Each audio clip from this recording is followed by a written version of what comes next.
So next point is GSM handover. Now why handover is required? So for the seamless mobility or connectivity to prevent a call drop. Also when mobile node move away from the sales center towards the sale edge, then the single level dropped. So this can be continuously transferred through the measurement reports to BTS.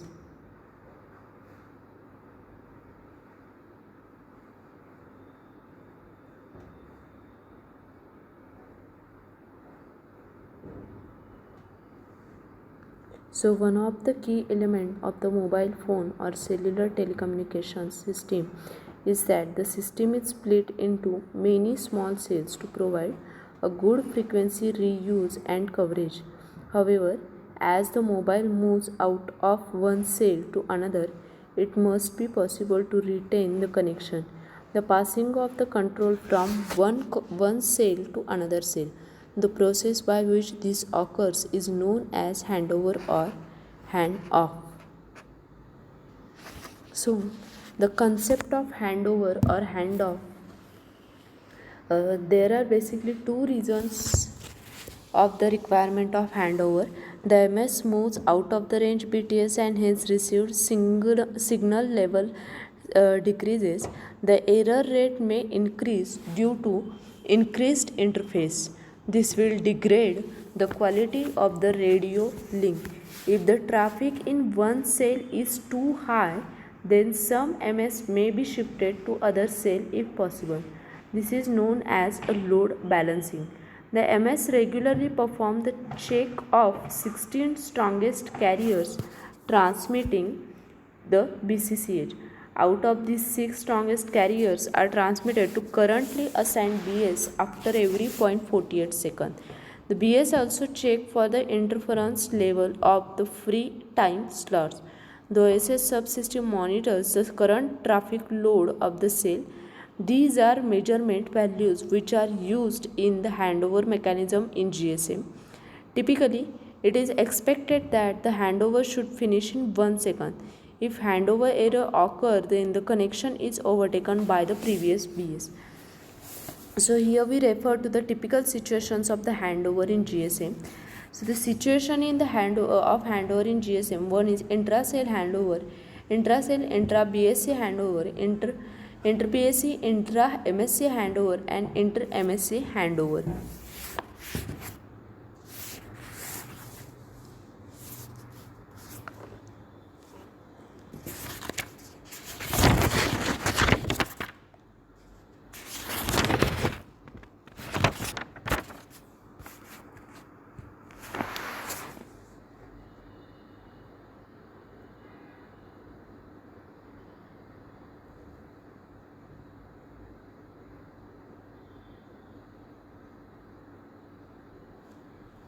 So first one, intra-cell handover.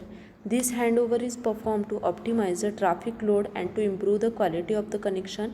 Within a cell, the transmission at certain carrier frequencies become impossible due to narrow band interference, and hence carrier frequency is changed, that is handover is performed for improvement.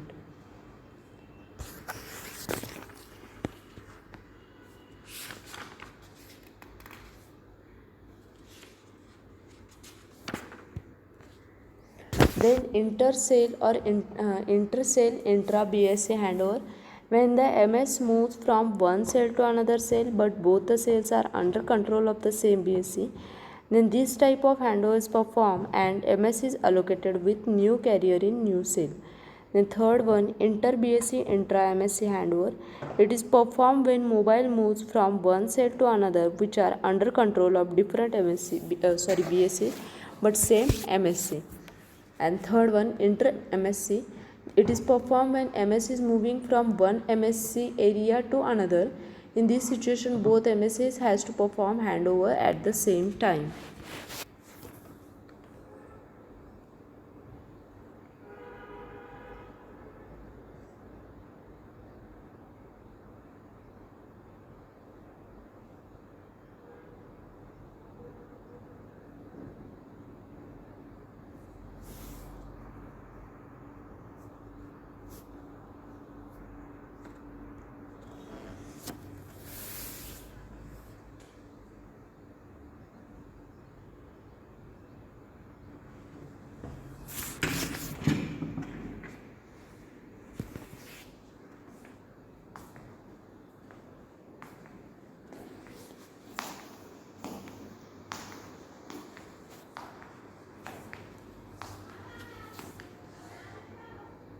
So types of handover: the hard handover, which is used in GSM, which is break before make, and soft handover, it is used in 3G, it is make before make.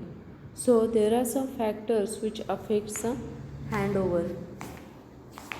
So first factor is transmitted power. So as we know that the transmission power is different for different cells, the handoff threshold or the power margin varies from the cell to cell. Then received, second factor is received power. The received power mostly depends on the line of sight path between the user and the BS. The area, next factor, area and shape of the cell. Apart from the power levels, the cell structure also plays an important role in the handoff process. Then mobility of users. The number of mobile users entering or going out of particular cell also fixes the handoff strategy of the cell. Then the types of handover. So we have already seen it, the intra-BTS. Intra-BTS means this form of GSM handover occur if it is required to change the frequency or slot being used by a mobile because of interference or other reasons.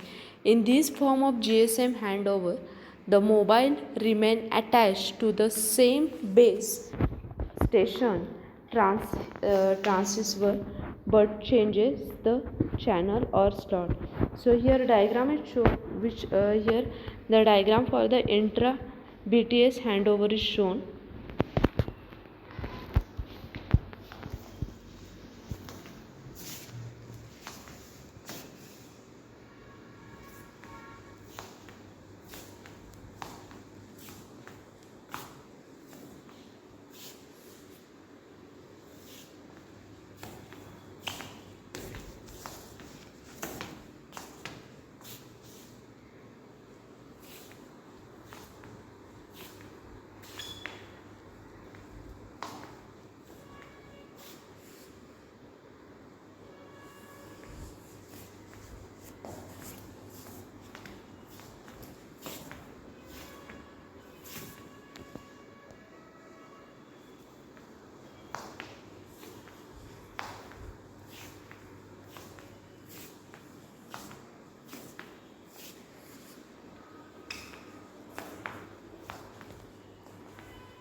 Then the next is intra-BTS handover diagram. Then inter-BTS, intra-BSC handover. This for a GSM handover or GSM handoff occurs when the mobile moves out of the coverage area of one BTS but into another controlled by the same BSC. In this instance, the BSC is able to perform the handover and it assigns a new channel and slot to the mobile before releasing the old BTS from communicating with the mobile. Then inter BSC handover, when mobile moves out of the range of the cell controlled by the one BSC, a more involved form of handover has to be performed, handling over not only from one BTS to another but one BSC to another. For this, the handover is controlled by the MSC. Then inter-MSC handover. This form of handover occur when changing between networks. The two MSCs invoked negotiate to control the handover.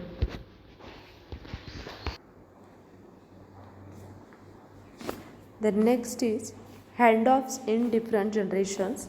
So, in 1G analog cellular system, the signal strength measurement were made by the BS and in turn supervised by the MSc. The handoff in this generation can be termed as a network controlled handoff. The, the approximate time needed to make a handoff successful was about 5 to 10 seconds. In second generation, we started using the digital technology. The handoff decisions were mobile assisted, and therefore it is called mobile assisted handoff. In MAHO, the mobile center measure the power changes received from nearby base station and notifies the 2BS. The delay in handoff was reduced to 1 to 5 seconds. In the current 3G system, the MS measures the power from adjacent BS and automatically upgrade the channel to its nearer BS, is base station. Hence, this can be termed as a mobile controlled handoff, that is MCHO.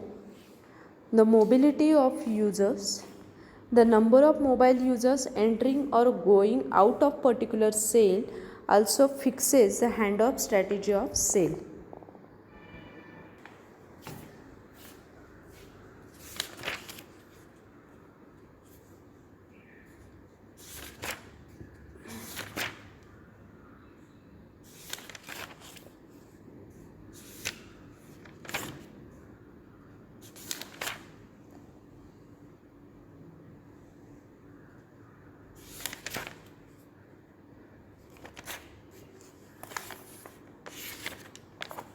So all these types of the hands-off are usually termed as a hard handoff, as there is a shift in the channels involved.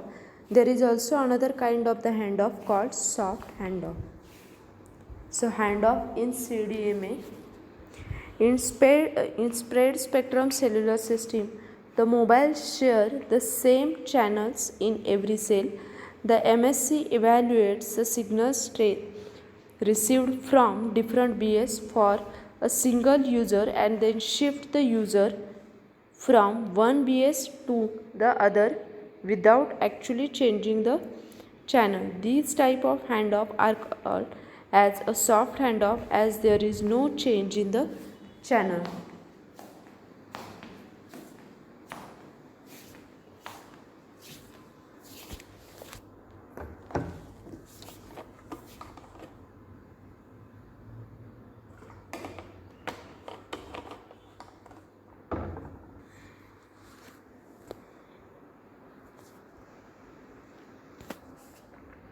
Then the next is security in GSM. So GSM security is provided for the GSM network subscribers to communicate surely without any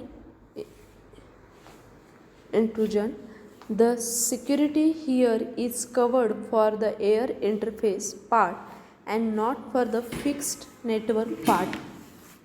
The authentication center is a function to authenticate each SIM card that attempt to connect to the GSM core network. Typically, when the phone is powered on, once the authentication is successful, the HLR is allowed to manage the SIM and service.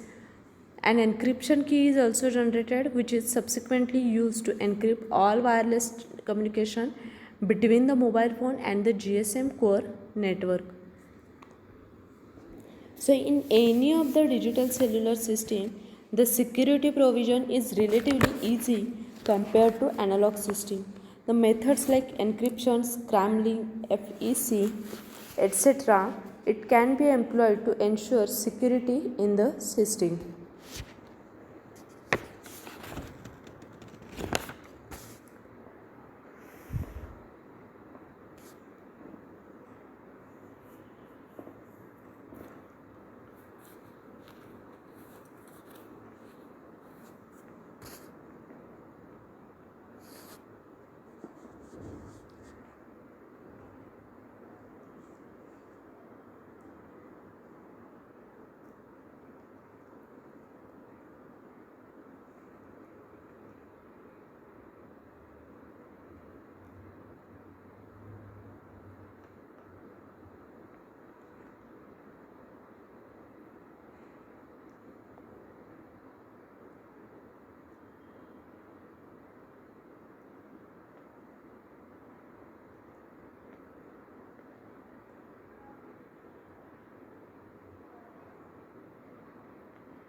So GSM offers several security services based on the information stored in the AUC and SIM. The security services offered by the GSM are access control and authentication, confidentiality, and anonymity. Access control and authentication. Access to the GSM network is allowed only through user authentication process. For this, first user need to have a valid PIN to access the SIM, and then using a challenge response scheme authentication is done in mobile originated and mobile terminated calls. Confidentiality. Once the authentication is done, all the user data, voice, etc. are encrypted to provide confidentiality. It exists only between the MS and BTS. Then, anonymity. User's real identity is never transmitted on air. Every user is allocated with TMSI, which is unique for each call, and VLR can change TMSI at any time. These three services are achieved by three algorithms in GSM network. A3 algorithm for authentication, A5 for encryption, and A8 algorithm for generation of cipher key. So security in GSM, that is access control, we have seen this, and there are three algorithms: authentication, encryption, and key generation. So this diagram shows GSM security, authentication, confidentiality, anonymity, and other security services are PIN lock personalization, equipment identity registry, and other proprietary security mechanism.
So GSM authentication, the MS will send either an IMSI or TMSI to the BSS, then BSS forward the MSC or VLR, then it forward the IMSI to the HLR and request verification of IMSI as well as authentication triplets. The HLR will forward the IMSI to the authentication center and request authentication triplets.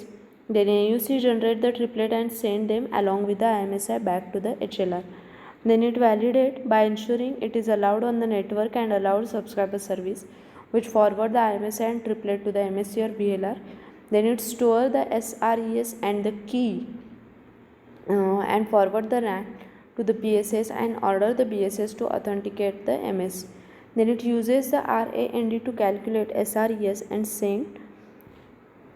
So authentication is done with the help of SIM, and SIM store authentication key KI and the user IMSI.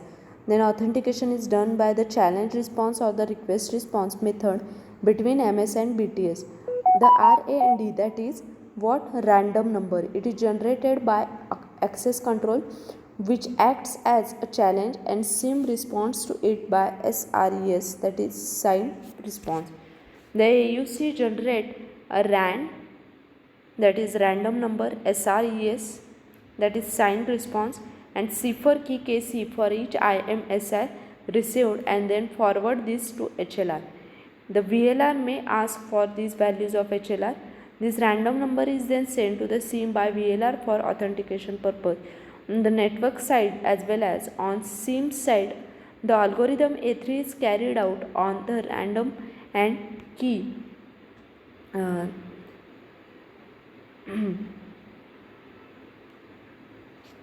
authentication key. Then MS send the SREA generated by SIM on air, and VLR compare this received value with the one generated in the network. If both the values matches, the subscriber is allowed to access the network, otherwise he is denied the access. Then this diagram shows the GSM authentication.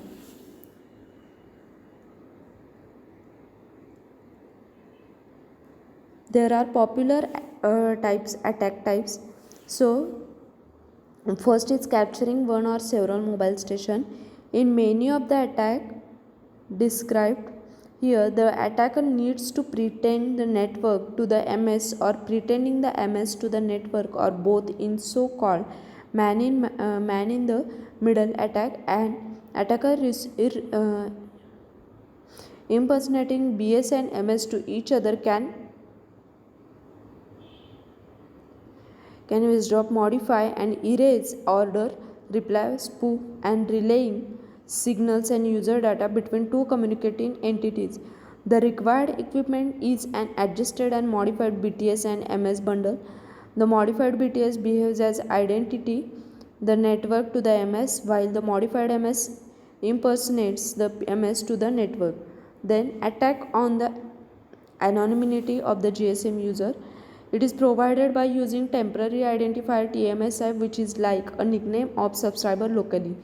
An attacker may want some subscribers' movements and or pursue call samples, so must have the IMSI or TMSI of the MS. This information may also be used to attack other security assets. Then anonymity, for instance, on a specific person. If the attacker can get the IMSI of the subscriber or associated current of specific person, then the anonymity of the user is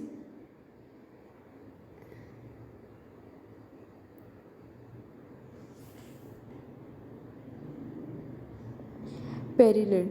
So attack on the authentication algorithm. Many GSM operator uses the design specification given in the GSM MOU instead of designing their own algorithm for authentication, that is A3, and the session key generation A8. The difficulty in starting to create a new algorithm is that the subscriber who brought SIMs before